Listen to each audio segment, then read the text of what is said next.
everybody gets their cup filled, so to speak, in different ways. And sometimes, you guys, I feel like I am running on empty.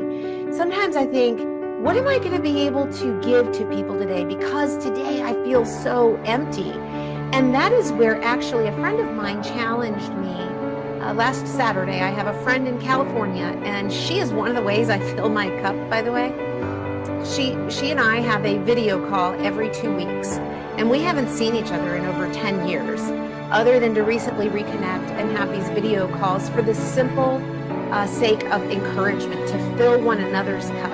And it's an opportunity for us to be really vulnerable, for us to be open, for us to say, oh my goodness, I just want to back away from everything and everyone today.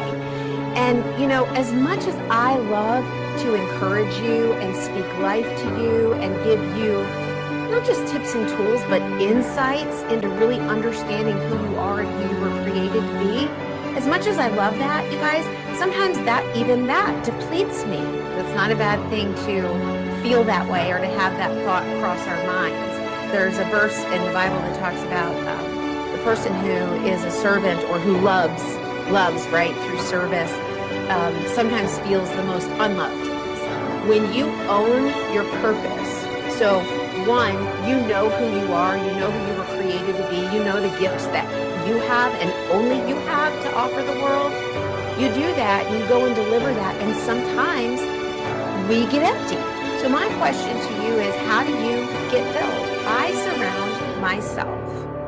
I choose to actively surround myself with people who are life speakers. Being filled means to be filled with truth, to be filled with goodness, to be filled with the things that are right and just. And sometimes that filling comes in the form of admonishment or correction. Sometimes that's where the filling comes from. And again, that's work, but we can't be filled unless we are really honest with ourselves, unless we're willing to take a look in the mirror. And that's why I surround myself with people who are going to be honest with me, with people who are going to speak truth into my life. And you guys, sometimes it is painful and sometimes it hurts, and I'm like, oh, why did I do that? But even being filled with those moments of pain and awareness and clarity sometimes is a filling in and of itself. I think particularly for women, this is a real challenge. I think there's also a lot of guilt, right? Like there's this whole, I got to be everything to everybody all of the time, which is an impossibility, right? Yep, can't do it. It's not possible. Nor were you intended to be everything to everybody all the time. And, you know, that's the way God created us. He created us to be filled with His love so that we can then go and deliver that to other people.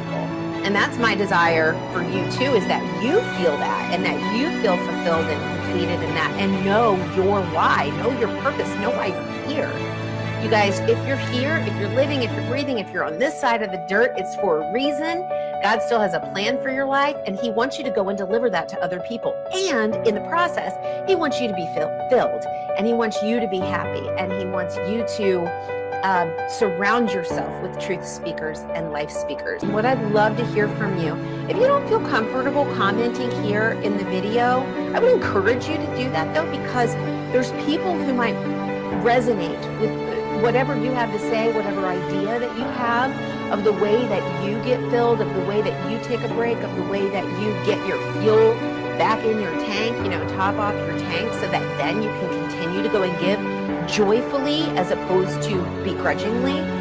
People need to know that something that you do specifically might resonate with them, and this is your opportunity to be a light to them in the darkness. And similarly, something that somebody else might say, you guys come back and check out the comments and see what other people are saying about how they get their cups filled.